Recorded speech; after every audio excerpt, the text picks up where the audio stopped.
A paz, meus irmãos, boa noite. Não foi uma boa noite. Boa noite.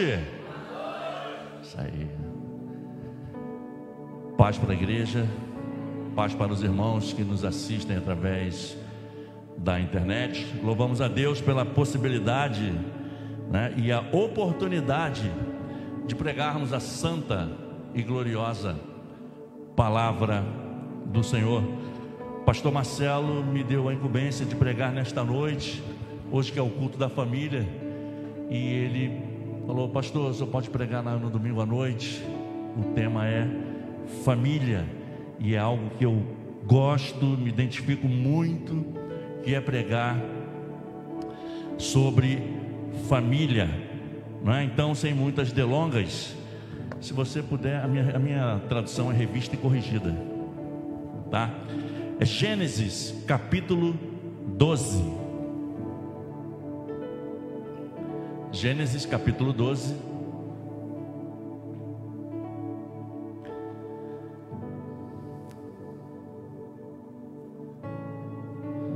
Uma noite com temperatura bastante agradável. Nós somos cariocas, não gostamos muito do frio. Frio é bom para alguns, para mim eu gosto do calor. O calor é ruim para comer, o calor é ruim para trabalhar, mas eu gosto do calor. Frio para mim obriga a gente a estar encasacado. Cheguei aqui, o pastor Marcelo me chamou de padre.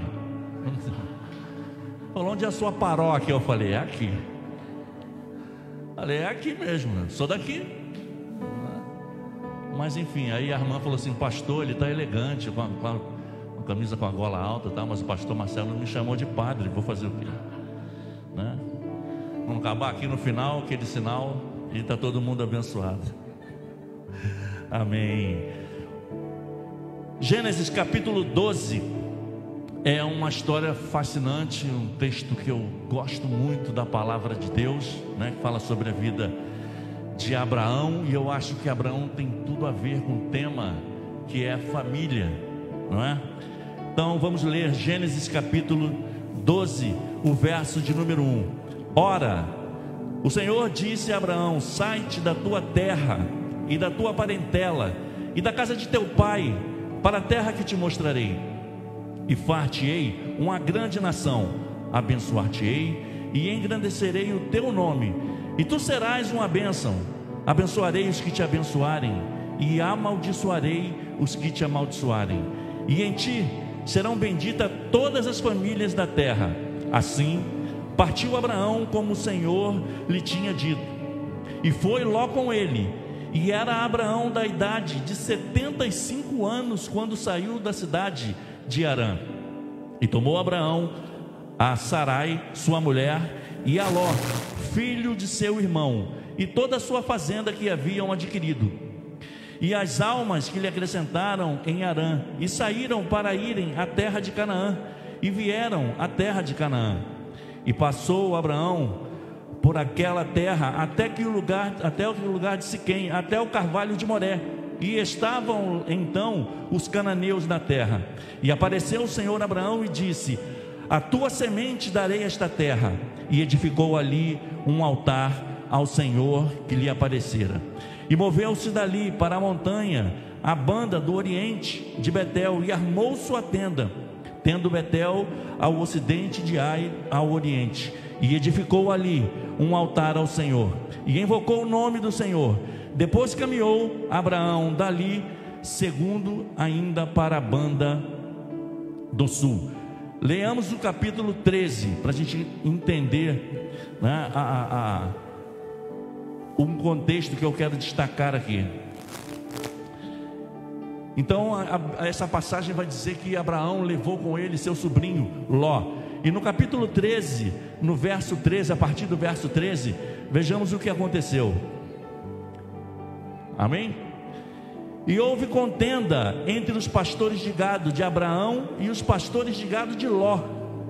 E os cananeus e os fariseus habitavam então na terra. E disse Abraão a Ló: ora, não haja contenda entre mim e ti, e entre os meus pastores e os teus pastores, porque somos irmãos. Não está toda a terra diante de ti? Eia, pois, aparta-te de mim. Se escolheres para a esquerda, irei para a direita, e se a direita escolheres, irei para a esquerda. E levantou Ló os seus olhos, viu toda a campina do Jordão, que era toda bem regada, antes do Senhor ter destruído Sodoma e Gomorra, e era como o jardim do Senhor, como a terra do Egito, quando se entra em Zoar. Pode tomar os vossos assentos. Essa noite é uma noite separada, um culto separado, o culto da família, uma noite para nós falarmos sobre algo que nasceu no coração de Deus. Não é uma ideia do homem, não foi o homem que, poxa, eu vou criar uma família, não. E aí eu queria puxar algumas coisas, sabe, na nossa memória. Nós que já temos mais de 50, nós nos lembramos de uma matéria que era da grade curricular do ensino médio. Eram duas matérias, e eram as matérias que eu mais gostava, porque ela forma o caráter do cidadão, ela forma o cidadão para a sociedade, que era moral e cívica e OSPB. Quem aqui estudou moral e cívica e OSPB? Era muito bom, não era? Moral e cívica e OSPB eram duas matérias que eu amava, porque preparava o cidadão, preparava o homem, preparava a mulher para ser de fato um cidadão de bem. Ali estavam as boas maneiras, como se comportar diante das leis, da justiça. Ali te ensinava a você ser um bom cidadão. E ali nós aprendemos algo que é maravilhoso e que tem a ver com a palavra de Deus. Porque ali eu aprendi que a família, ela é minha primeira sociedade. A nossa família é a nossa primeira sociedade. Se nós não estivermos bem em família, se nós não tivermos uma boa estrutura familiar, certamente nós não seremos bons cidadãos para esta sociedade. Nós não seremos bons cidadãos. E isso, muito mais do que algo curricular, isso precisa estar muito forte dentro dos nossos corações, de sermos bons cidadãos e começarmos essa sociedade dentro da nossa casa. Então essa noite nós vamos falar sobre família, e nós vamos falar sobre sacerdócio, nós vamos falar sobre altar, nós vamos falar sobre alguns papéis do pai, da mãe, mas também vamos falar de alguns papéis dos filhos. Vamos tocar em algumas responsabilidades que os sacerdotes precisam ter para que essa família, para que essa sociedade seja bem sucedida. Lá no início, não precisam abrir, lá no início em Gênesis capítulo 2, no verso 7, vai dizer: e formou o Senhor Deus o homem do pó da terra, e o homem foi feito alma vivente. Ali Deus criou o homem. Deus criou o homem a partir do barro, do pó da terra. E depois em Mateus, deixa eu abrir aqui. Depois em Mateus capítulo 19, o verso 5, ele disse: e disse, portanto deixará o homem pai e mãe, se unirá à sua mulher, serão os dois uma só carne. Ali, quando Deus faz o homem, e da costela do homem ele tira a mulher, ali nascia a primeira família da face da terra. Ali nascia um projeto duradouro, que eu e você fazemos parte, que é a família. Ali nascia a família. E quando Deus diz que o homem deixaria pai e mãe, se uniria a sua mulher, e os dois tornariam uma só carne, aquele momento vai nos remeter ao que nós lemos aqui em Gênesis capítulo 12, quando nós lemos que, ora, no verso 1, disse: Abraão, sai da tua terra, da tua parentela e da casa de teu pai, para a terra que eu te mostrarei. Ele está mandando sair da parentela.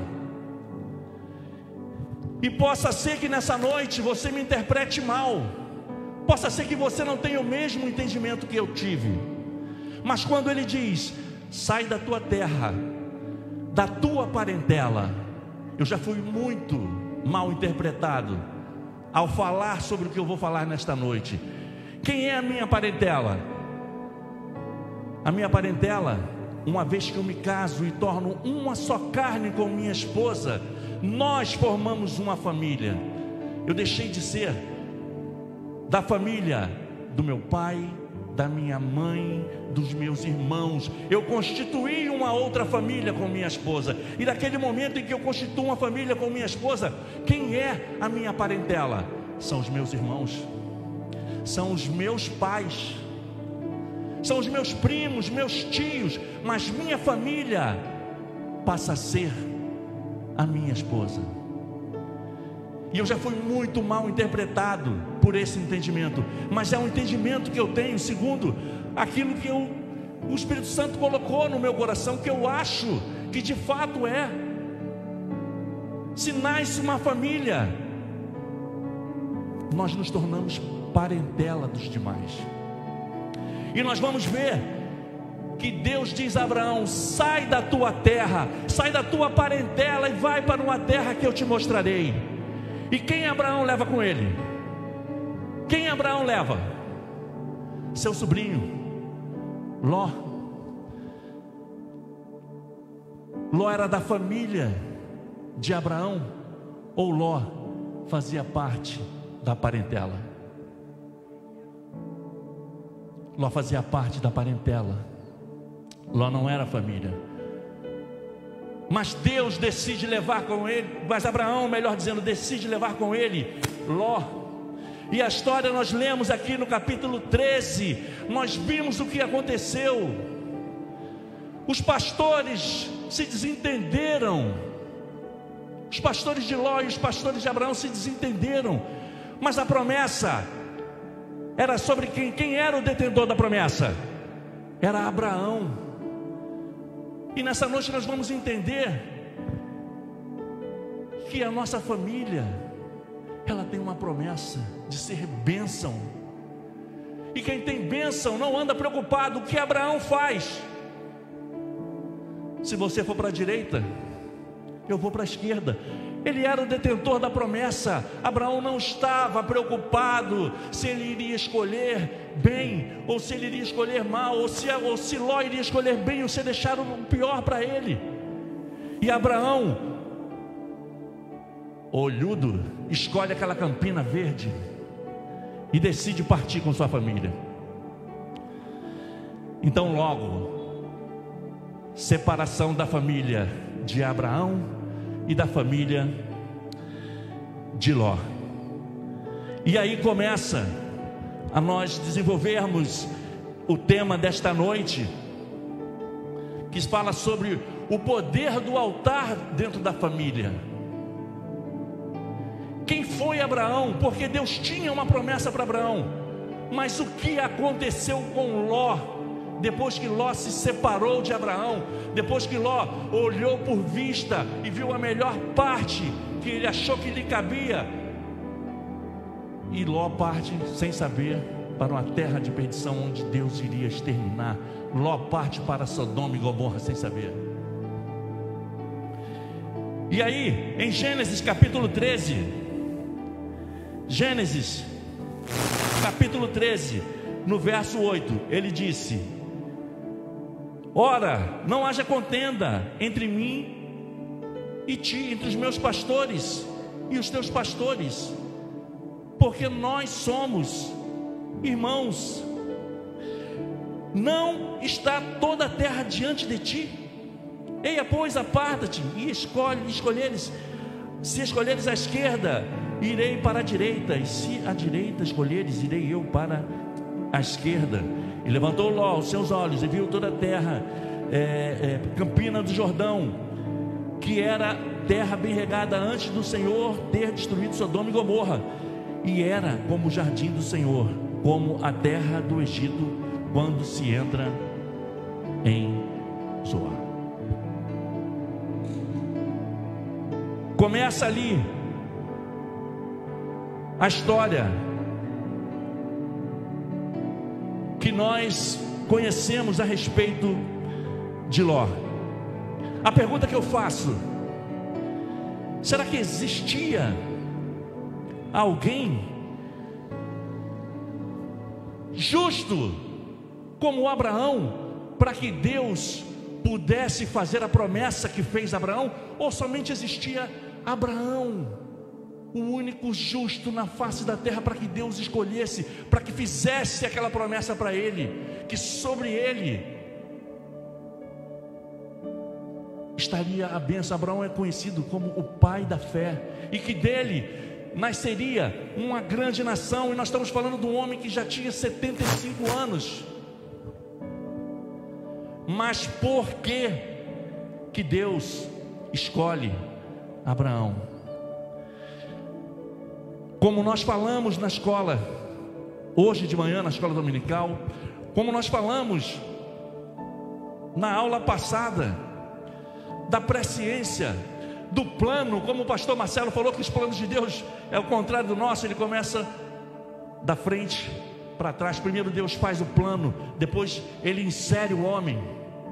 Porque Deus conhecia o coração de Abraão, Deus conhecia a capacidade que Abraão tinha para influenciar, para que pessoas o seguissem. E tratando de família, quem somos nós dentro do nosso lar? Será que nós temos sido influenciadores dentro do nosso lar? Os homens que têm o papel do sacerdócio, quem tem sido você? Quem tem sido eu dentro da minha casa? De manhã nós falávamos aqui do lado de fora acerca, não só aqui na Mafa, mas em tantas outras igrejas, de pessoas que deixam de congregar por coisas tão simples, por coisas tão banais, e elas usam o subterfúgio de problemas que surgem, mas não estão com o seu copo cheio, transbordando. É uma gota que cai e transborda e vão embora. Mas essas pessoas que tomam essas atitudes, quem são essas pessoas dentro de suas famílias? Qual o papel essas pessoas exercem dentro de suas famílias? Porque, como nós sempre dizemos, o culto não começa aqui, o culto começa em casa. Para quem tem filhos, qual é o referencial que o seu filho tem a teu respeito como servo, como sacerdote, como homem, como mulher de Deus? Por onde você tem direcionado os seus filhos? Por qual caminho tem encaminhado os seus filhos? Abraão, ele tinha esse poder. Gênesis 18, verso 19. Gênesis 18, verso 19. 15.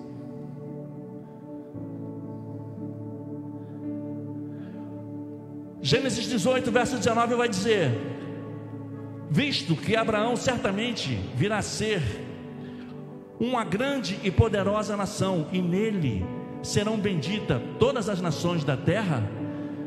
Aí o 19 vai falar: porque eu o tenho conhecido, que ele há de coordenar seus filhos e sua casa depois dele, para que guardem o caminho do Senhor, para agirem com justiça e juízo, para que o Senhor faça vir sobre Abraão e o que acerca dele tem falado. Quem somos nós? O que nós estamos fazendo com a nossa casa, A nossa casa precisa ser um local de bênção. A nossa casa precisa ser o melhor lugar para nós estarmos. Às vezes nós vamos viajar, passamos alguns dias, semana fora, e é muito legal, e você viaja, e você tira foto, você põe na rede social. Me diga se eu estou mentindo. Eu já passei um mês fora, mas quando você pega a chave da tua casa, abre a porta, tu fala: cara, cheguei em casa. Cara, como é bom chegar em casa. E eu não estou falando de casa, do prédio físico propriamente dito. Eu estou falando de casa, de família, do aconchego, daquela coisa gostosa que é estar de família, estar em família. Que o mundo tem se encarregado de fazer perder atualmente. Hoje em dia, já não se senta mais com a família para tomar um café de manhã, um olho no olho, um jantar, um almoço. Não se tem mais. E é justamente nessa hora onde a família vai conversar, vai falar sobre o dia, vai falar sobre os problemas. É o olho no olho. Mas hoje, um pega um prato, vai para um lado, outro vai para o outro. E isso aqui, que era para ter sido uma bênção na nossa vida, você vai encontrar uma pessoa dividindo o prato com o celular, e está ali no celular e dividindo, tomando o espaço que era para ser de comunhão, de bênção entre a família. Ló só era um homem justo por causa da influência que Abraão exercia sobre ele. E eles não viviam na mesma, era acampamento, mas eles não viviam na mesma tenda naquele tempo, não viviam na mesma casa. E qual é a influência que você tem exercido sobre os teus dentro da tua casa? Qual é a rotina, qual é a periodicidade que você tem de oração, de culto familiar, de reunir com a família, para quem tem filho pequeno, de trazer o reino para dentro de casa e fazendo entender que a igreja começa já dentro da tua casa e que ele vai crescer segundo os preceitos do Evangelho e vai conhecer desde pequeno, dentro da sua própria casa, uma liturgia de culto a Deus. Hoje de manhã, pastor Marcelo perguntou quem aqui nasceu em berço cristão. O presbítero Abner falou que sim, irmã Ruth. E eu tenho certeza que se eu perguntar aos dois, essa era uma prática muito comum dentro das suas casas, de culto, de oração antes das refeições, de oração antes de dormir, da devocional pela manhã. E eu tenho amigos que eles ainda fazem o seguinte com seus filhos, efetivamente um culto eles fazem, e eles tiram oferta dos seus filhos, tiram o dinheiro que eles dão de mesada, tiram o dinheiro que eles dão para merenda, e aquele dízimo que eles tiram, aquelas ofertas, eles levam para a igreja e entregam na igreja. Sabe o que é isso? Exercendo o papel de sacerdote dentro da sua própria casa. Por onde você tem conduzido o seu filho? Como você tem conduzido o seu filho? Mas há um fracasso na vida de Ló.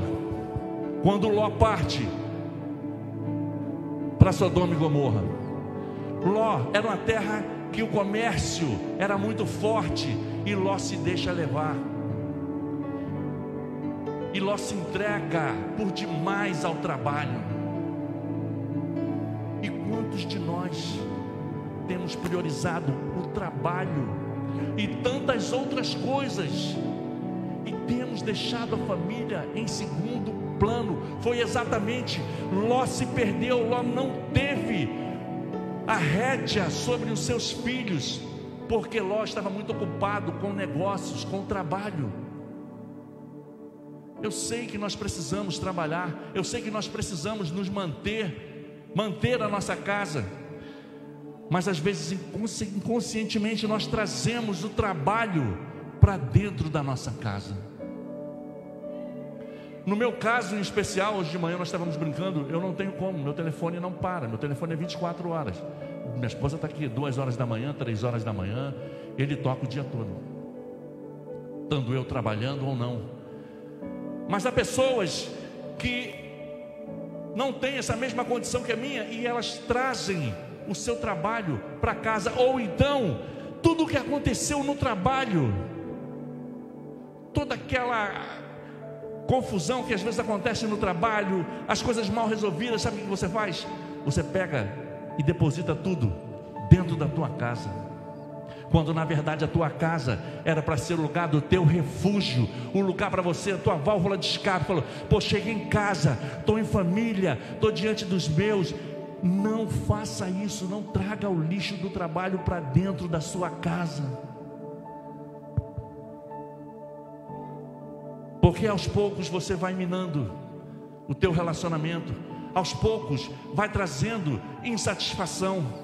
Nós sabemos que a chuva, há casos e casos, quando ela cai torrencialmente, ela causa esses estragos, mas a chuva que ela cai continuamente, 1 semana, 2 semanas, ela é tão perigosa quanto o temporal. Sabe por quê? Porque ela vai encharcando, sabe o que ela faz? Ela mina a base, e você pode não perceber, mas de repente já não existe mais o diálogo. De repente, tudo isso que você traz do seu trabalho e está depositando em casa, está minando a base, e vai chegar um ponto que isso pode ruir,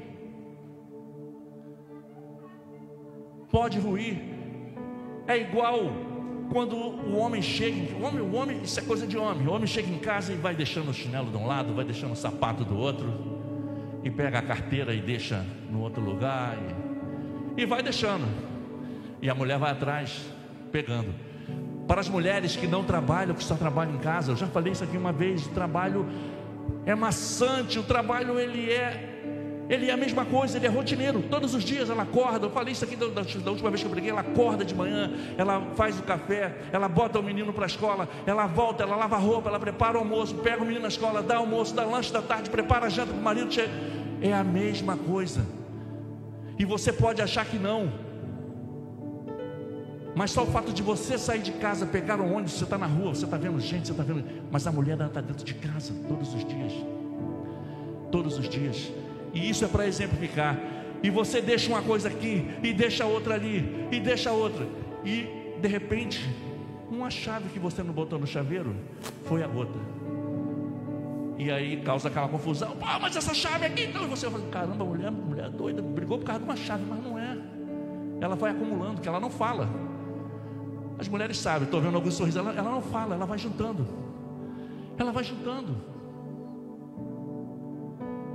falta de observância, mas também às vezes não é por mal, são os acúmulos na vida do homem, e tudo isso por causa de uma vida espiritual frágil, por causa de uma vida espiritual morna. Tudo isso porque às vezes não exercemos o papel de sacerdote da nossa casa, e muitas das vezes nós terceirizamos o sacerdote, aquilo que era para nós resolvermos, para tomarmos a posição como líder, como sacerdote, nós colocamos às vezes em cima da mulher, em cima da esposa. Nós invertemos os papéis, simplesmente invertemos os papéis. Aquilo que era nosso, nós terceirizamos, invertemos os papéis e jogamos sobre a vida delas. Há um princípio sobre o casamento,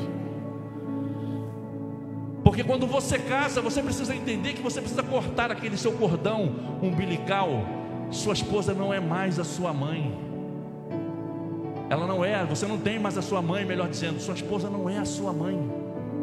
Existe uma parceria entre os dois, é em comum acordo, é mútuo. Se todos entendessem que nós casamos para fazer o outro feliz, muitas coisas nós evitaríamos dentro do nosso casamento, dentro da nossa família. Às vezes eu brinco com minha esposa, ela sabe disso. Eu peço ela para fazer uma coisa, ela está rindo. E eu falo para ela: casei contigo para quê? Ela falou: para ser feliz. E é. Alguém pode ser feliz sozinho? Pode, morando sozinho.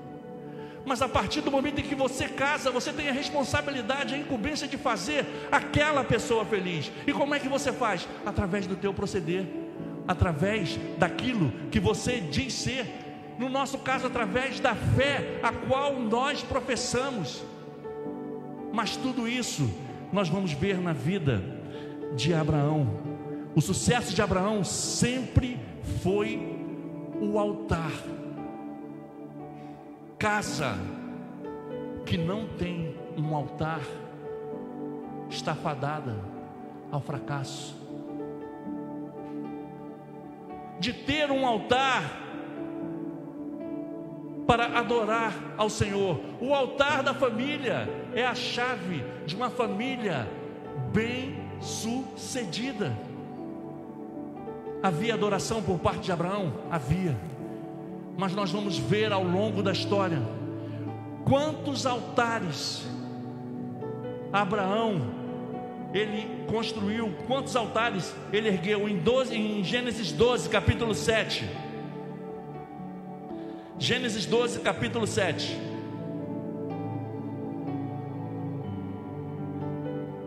E apareceu o Senhor a Abraão e disse: a tua semente darei esta terra. O que Abraão fez? Edificou ali um altar ao Senhor que lhe aparecia. Deus mandou que ele construísse um altar.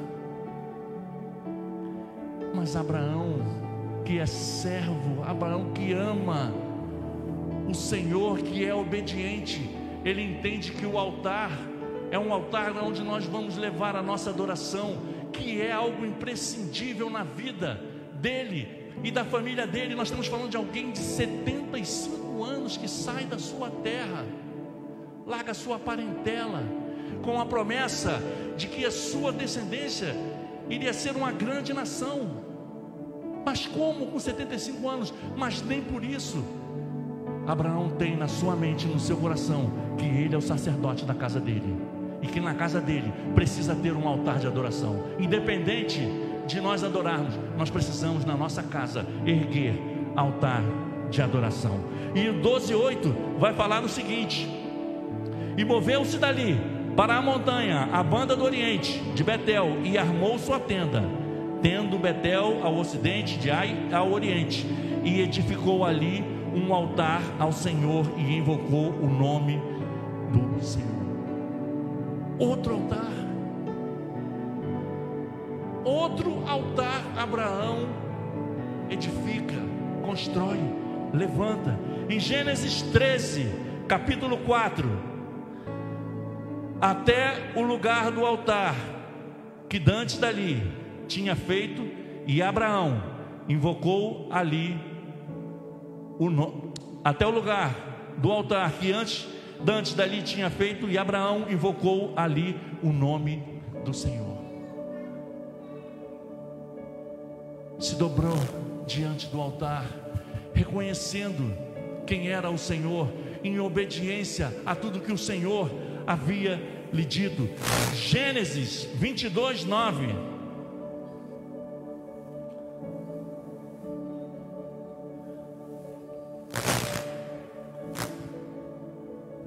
E vieram ao lugar que Deus lhes dissera, e edificou Abraão ali um altar, e pôs em ordem a lenha, amarrou a Isaque seu filho, e deitou sobre o altar em cima da lenha. Todos nós conhecemos em que Deus pede Isaque como sacrifício. E aí Sara já tinha gerado. Mas Abraão, ele em obediência, ele segue para fazer aquilo que o Senhor lhe ordenara. E aquele momento também era um altar em que Abraão estava construindo para um sacrifício do seu próprio filho. E naquele momento, sabe o que Abraão faz? Abraão está ensinando a Isaac. Abraão, ele está ensinando a Isaac. Se Deus pedisse a cada um de nós para sacrificarmos, não vou nem colocar filho, aquilo que a gente mais ama, aquilo que a gente tem como mais precioso, será que nós teríamos essa disponibilidade, esse desprendimento no coração de levar até o Senhor? Será que nós teríamos? Mas Abraão leva o seu filho, e aquilo é ensinamento para o seu filho. Verso do capítulo 26.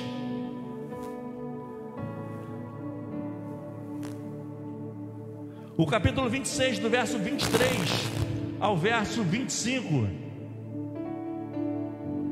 vai dizer: depois subiu dali a Berseba, e apareceu-lhe o Senhor naquela mesma noite e disse: eu sou o Deus de Abraão, teu pai, não temas, porque eu sou contigo, abençoar-te-ei, multiplicarei a tua semente por amor de Abraão, meu servo. Então edificou ali um altar e invocou o nome do Senhor, e armou ali a sua tenda, e os servos de Isaac cavaram ali um poço.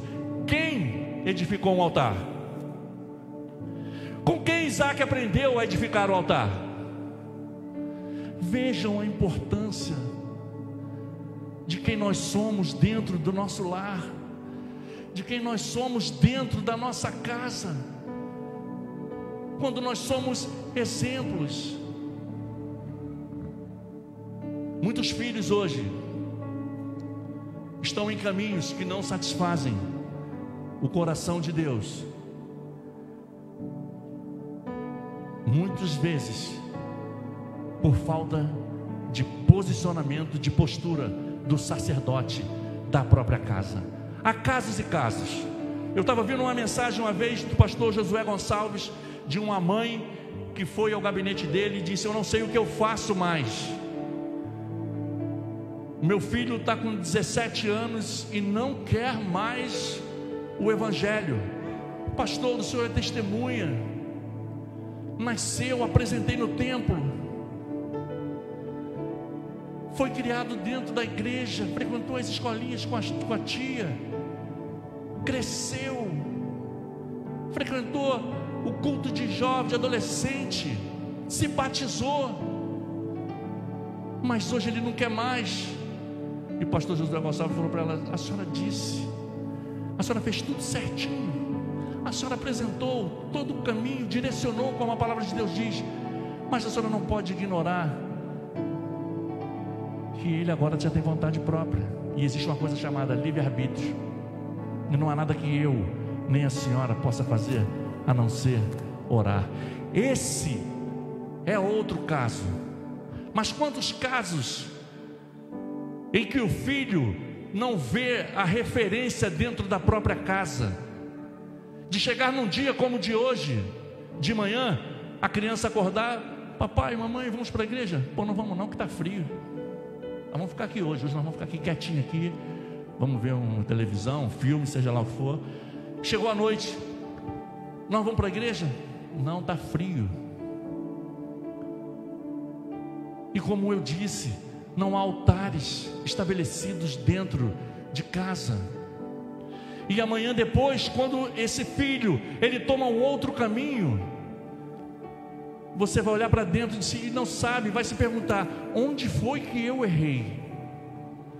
Onde foi exatamente que eu perdi o controle da vida do meu filho? Porque lá fora o mundo é mau. Lá fora o mundo, ele quer tragar tanto as famílias quanto os filhos. Não há ninguém lá fora Isso eu posso falar garantidamente. Não há ninguém lá fora, pastor Marcelo, que fala assim: pô, tô louco de vontade de ir para a igreja.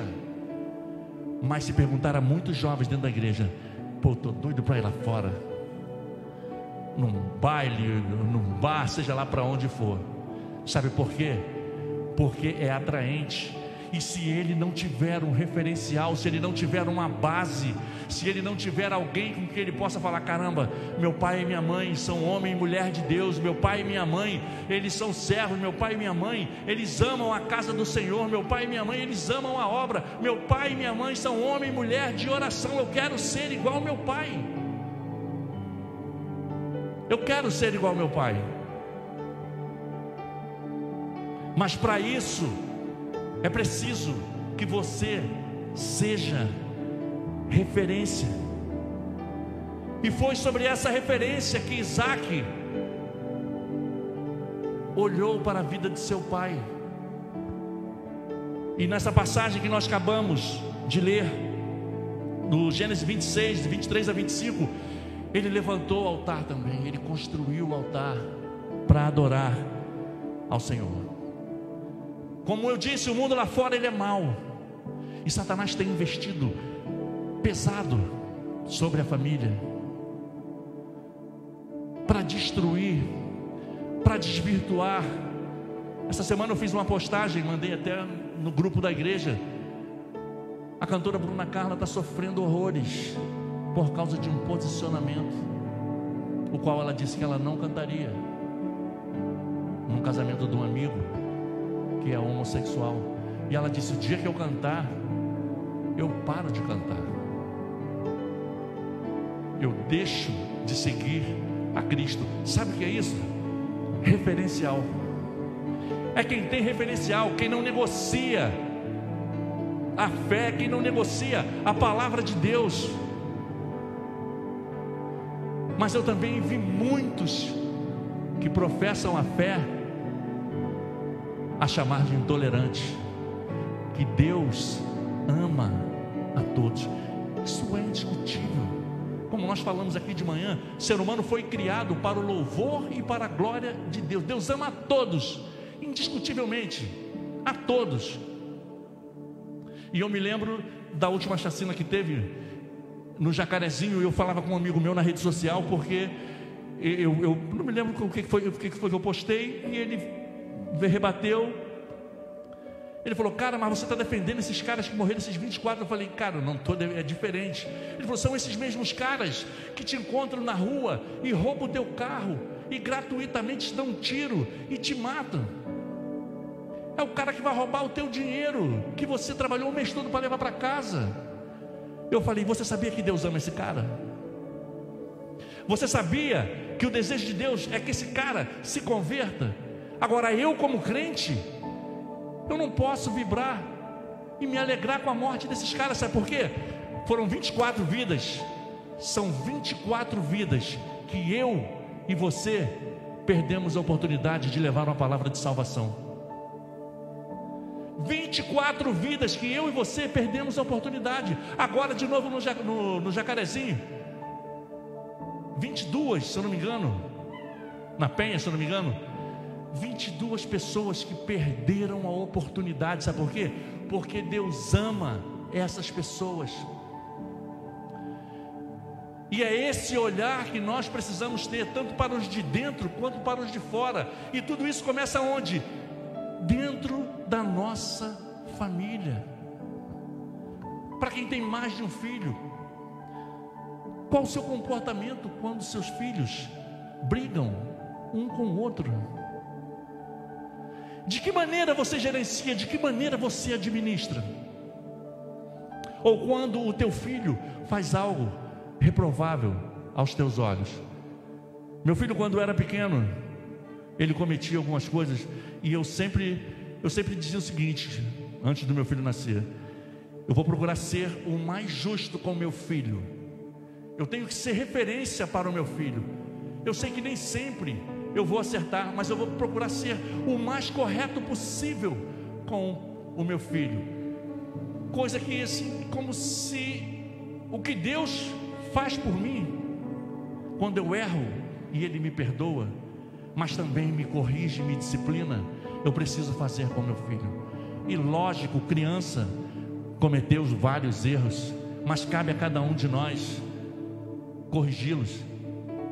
Quem tem filho aqui sabe, você vai nos lugares e você vê o filho dos outros fazendo algo reprovável, você fala assim: duvido se fosse meu filho estava fazendo isso, duvido. Aí sabe o que acontece? Teu filho nasce, ninguém ensinou, e ele vai fazer exatamente aquilo que você reprovou. Mas cabe a você, porque ele precisa ver em você um referencial. E na hora de puni-lo, você também precisa, você não pode se exceder na maneira de puni-lo. Eu sempre tinha umas coisas com meu filho que Deus me dava, umas estratégias. Ele uma vez errou comigo, e ele veio: pai, isso vai me bater pequeno. Eu falei: não. Falei para ele: transferência de responsabilidade. O que você quer que eu faça com você? Pai, eu quero que você me perdoa. Está perdoado. Quase que eu falei para ele: vai, não peques mais. Falei: está perdoado. É isso que você quer?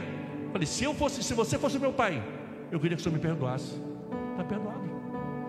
Agora, foi o que Jesus falou, né? Vá e não peques mais. Para quê?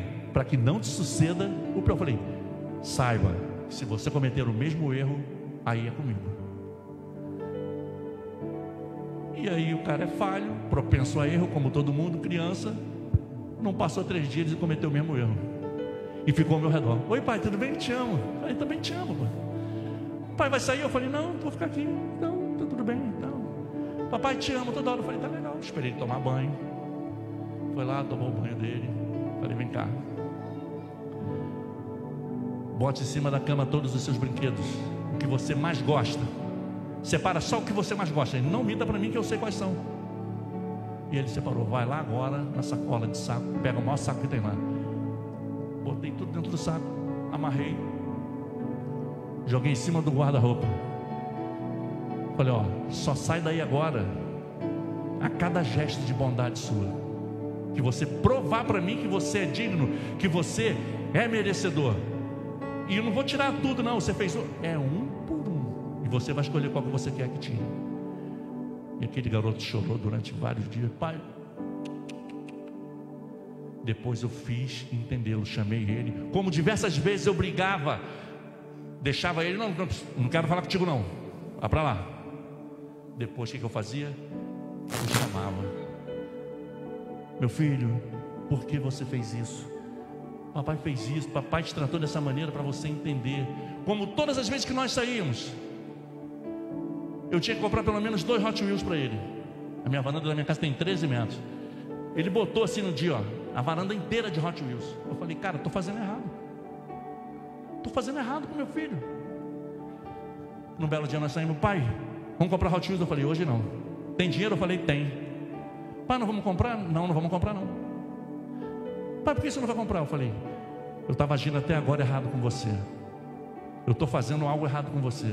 Eu estou lhe dando a sensação de que você sempre vai ter tudo o que você quiser, e o dia que você não tiver, eu não sei quais os meios você vai usar para obter aquilo que você quer. Nem sempre nós vamos ter tudo aquilo que nós queremos. Depois ele mais velho, ele entendeu, e ele tocou nesse ponto comigo. Ele falou: poxa pai, foi muito legal. E são valores que você, dentro da sua casa, como sacerdote, você vai imprimindo dentro do seu filho. Eu disse a ele uma vez: não dê aos outros aquilo que você não gostaria de ganhar. E no belo dia, nós sempre íamos para a casa da avó dele, lá no Espírito Santo, na roça. E eu falei: separa os brinquedos para você entregar, dar de presente para as crianças lá na roça. Lembre-se, ele falou: já sei pai, para não dar aquilo que eu não gostaria de ganhar. E nós fomos para lá no final do ano. E no dia das crianças, ele me pediu um carro vermelho, um Transformer de ferro. O carro foi caro. Eu comprei para ele, ele queria, eu comprei para ele.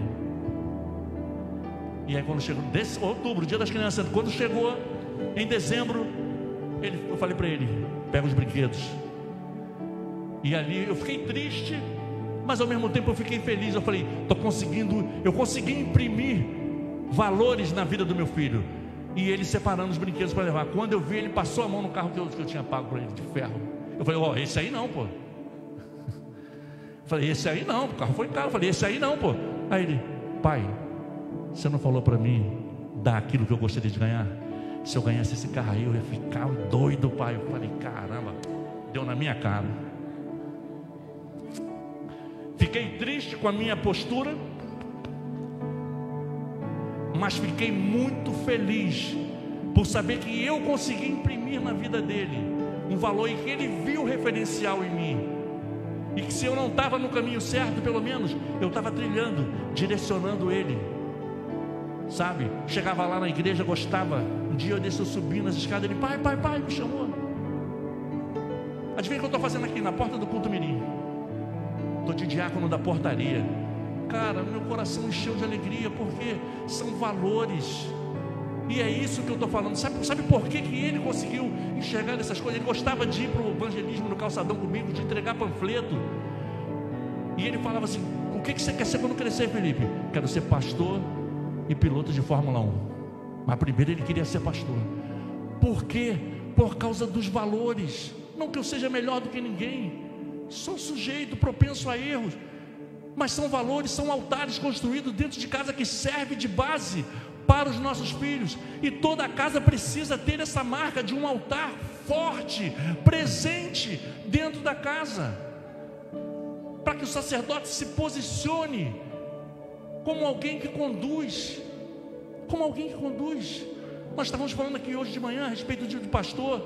É necessária a figura do pastor para comandar, para direcionar, melhor dizendo. Mas cada um de vocês são sacerdotes da casa de vocês. Ainda que o pastor pregue daqui de cima, mas o sacerdócio da casa de vocês são vocês. Ergam altares, estabeleçam altares dentro dos seus lares. O altar, ele é a chave de edificação para toda a família. Toda a família, ela precisa ter um altar. Os filhos, eles precisam ter essa referência. A palavra de Deus vai dizer: filhos, honram teu pai e tua mãe, para que se prolongue os teus dias na terra que o Senhor teu Deus te dá. E muitos filhos, o que não justifica, acabam não respeitando os pais, porque os pais não se posicionam. Mas a palavra também vai dizer que os pais não devem suscitar a ira dos filhos. E muitos pais, exercendo uma autoridade, têm provocado a ira nos seus filhos. E quando o filho se volta, ele faz o que eu disse aqui, transferência de responsabilidade. Ele joga para o filho: rebelde, não está me honrando. Mas quando na verdade foi você que suscitou a ira no coração do seu filho. Então essa noite, o que nós tratamos aqui foi sobre altar. E o desejo é que nós fiquemos com essa mensagem no nosso coração, com a importância do altar dentro da nossa casa. E para finalizar, foi algo muito interessante. Eu cheguei aqui, peguei um pendrive, entreguei ela ali. Falei: quando o culto estiver, a palavra estiver acabando, eu gostaria que você soltasse essa canção, que tem tudo a ver sobre a família, sobre a autoridade, sobre o altar, sobre a bênção, sobre a direção. E aí ela começou a colocar ali, e a Jéssica passou e falou: a gente ensaiou essa música hoje de manhã. Essa mesma música que o senhor está falando que vai cantar, nós ensaiamos hoje de manhã. Então que Deus os abençoe. Essa música, essa canção, ela é uma verdadeira oração. É algo que a gente deve profetizar para a nossa casa, para a nossa família. é algo que a gente deve guardar dentro do nosso coração. Isso foi uma palavra para nos conscientizar, uma palavra diferente daquilo que habitualmente nós costumamos pregar, mas quando o pastor Marcelo falou que era sobre família, Deus colocou no meu coração para que nós tratássemos justamente de tudo isso que nós falamos hoje aqui no altar. Que Deus abençoe a sua vida, que Deus abençoe a sua casa, não o prédio físico. Eu sempre costumo dizer que a harmonia, ela deve ser uma marca predominante dentro de todos os lares. Se eu te disser que eu não discordo de Teresa, eu estou mentindo. Às vezes a gente, acalora mais um pouco, mas existe um respeito. Eu a respeito como minha companheira, como minha auxiliadora, como minha esposa, e ela tem um olhar para mim. Eu falei para ela: você está no prejuízo, que além de ser marido eu sou pastor. Mas ela olha para mim como sacerdote da minha casa. Ela sempre teve esse olhar.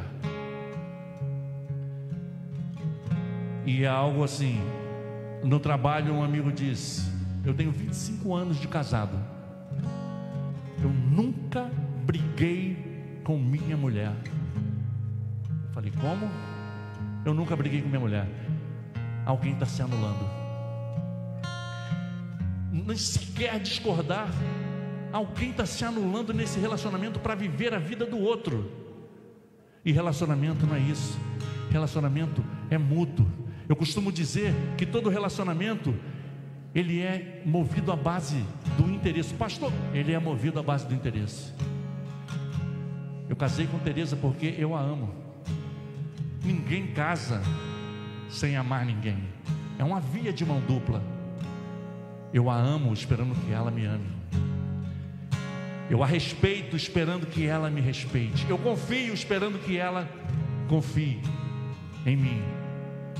Há uma reciprocidade, mas para isso é preciso que dentro de casa um enxergue o outro como homem e mulher de Deus, que são referências para dentro e fora de casa, no trabalho, na faculdade, na vizinhança e dentro da nossa parentela. Aos que são casados, tanto faz ou o homem ou a mulher, o cônjuge, não professam a fé, mas cabe a você. Se você é mulher, seu marido não professa fé, ou se você é homem e sua mulher não professa fé, cabe a você santificar essa relação e ser testemunha viva e levantar os seus altares, porque a maior pregação é o nosso testemunho. Amém? Cantemos.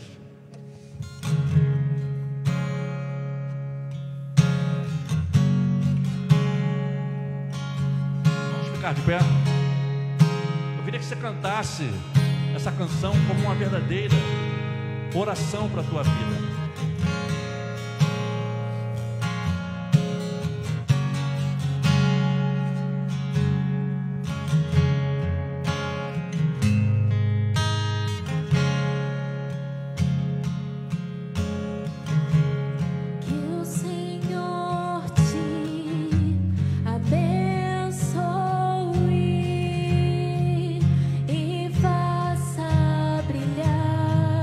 Seu rosto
filhos, que a bênção se derrame até 1000 gerações, tua família e teus filhos e os filhos dos teus filhos, que a bênção se derrame. Que a bênção do Senhor ela caia essa noite sobre a tua casa, até 1000 gerações, tua família, os teus filhos, os filhos dos teus filhos, dos teus filhos. Sua presença te acompanha por detrás, por diante, do teu lado e em ti. É contigo, é por ti, e de dia e de noite, tua entrada e saída, teu riso e teu choro. É contigo, é por ti, é contigo, é por ti, é contigo, é por ti, é contigo, é por ti, é contigo.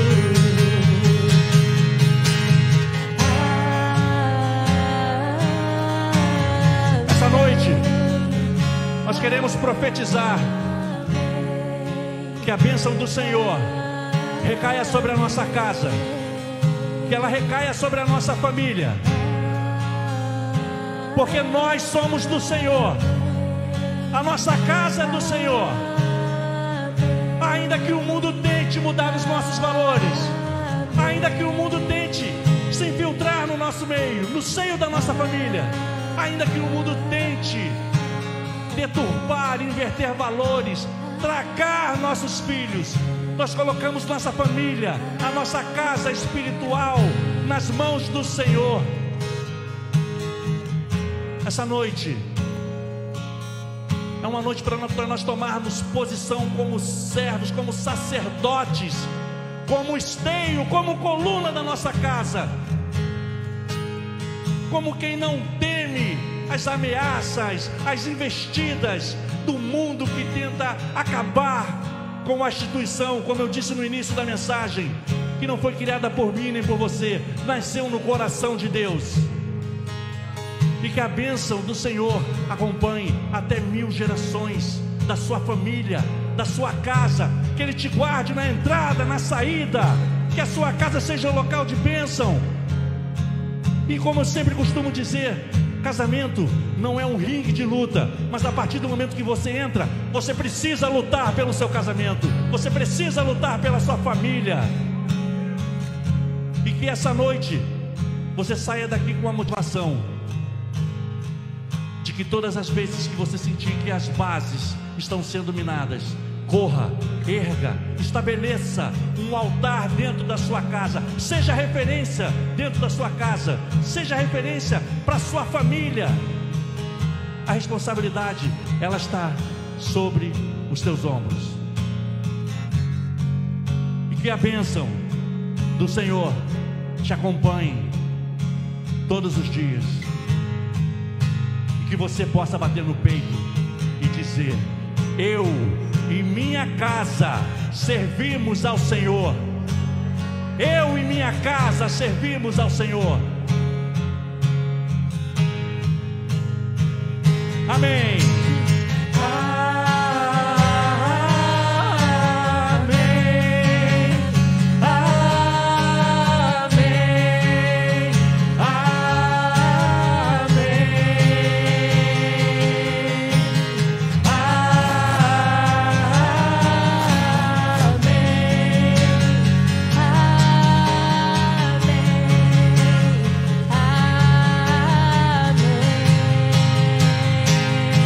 Que a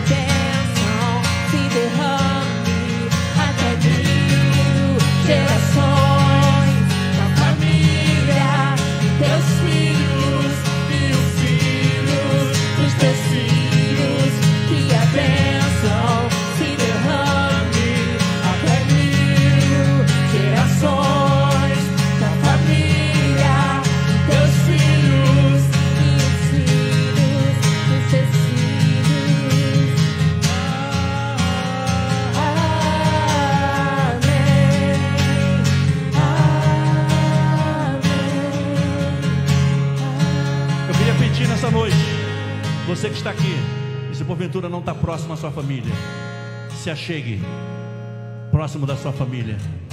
Nós vamos orar, nós vamos abençoar as famílias.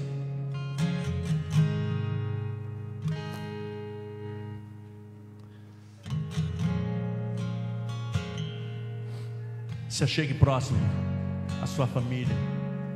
E se você está sozinho, você faz parte da maior família que existe na face da terra. Você faz parte do corpo de Cristo, a família de Cristo. Nós somos uma grande família. Nós pertencemos à família do grande Deus, o Deus Todo-Poderoso, o Deus que pode todas as coisas, o Deus onisciente, o Deus onipresente, que conhece o meu, o teu coração, que sabe de tudo que nós tratamos nesta noite, e que o desejo dele é que a família seja o nosso maior bem. Nós aprendemos que em primeiro lugar, indiscutivelmente, vem Deus, família, trabalho e igreja. A importância da família, a família só está abaixo de Deus. Que saibamos valorizar a nossa casa, saibamos valorizar quem tem estado do nosso lado, pagando preço, porque não é fácil. São duas pessoas diferentes que se unem para tentar viver uma vida dois. Duas pessoas com culturas diferentes, com costumes diferentes, né? E só Deus para fazer com que isso flua de uma maneira harmoniosa. É por isso que hoje muitos casamentos não são valorizados. Muitos jovens a gente vê que casam sem preparação, não estão preparados para abrir mão de si mesmo, porque casamento muitas das vezes é abrir mão de si mesmo. Não estão preparados, estão transformando, querendo transformar o casamento em uma instituição falida, em que tem uma fácil dissolução. Mas o casamento, ele é sagrado. Se cada um de nós entendermos, melhor dizendo, se cada pessoa em que na hora em que vai se separar, é engraçado, você vai a um casamento e você vê os noivos diante do altar recebendo a bênção, todo o dinheiro investido, vestido, maquiagem, foto, convidados, as juras de amor que são trocadas diante do altar. Não parecem as mesmas pessoas que estão diante de um juiz para se separar.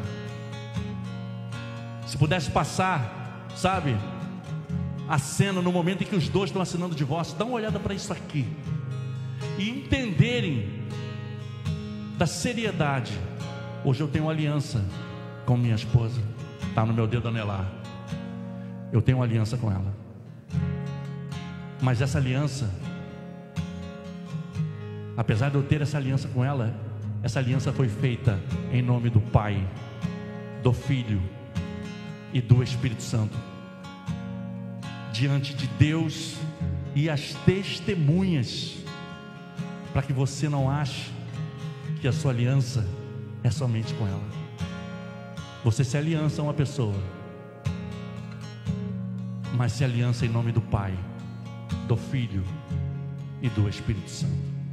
Oremos. Deus, em nome de Jesus, mediante, ó Deus, a tudo que ouvimos aqui nesta noite, ó Deus, são palavras que não nasceram no meu coração, foram palavras que o Senhor veio acrescentando desde que o pastor Marcelo pediu para que eu trouxesse essa palavra. E hoje à tarde o Senhor acrescentou mais algumas coisas no meu coração. Se o Senhor acrescentou é porque haviam pessoas que precisavam ouvir esta palavra. E mediante a tudo que nós ouvimos nesta noite, ó Deus, nós queremos entregar as nossas famílias nas Tuas mãos, ó Deus. Nós queremos nos colocarmos como totalmente dependentes do Senhor. Se não fosse o Senhor, ó Deus, nós não saberíamos, ó Deus, aonde estaríamos, como estaríamos, como seria a nossa família, Senhor.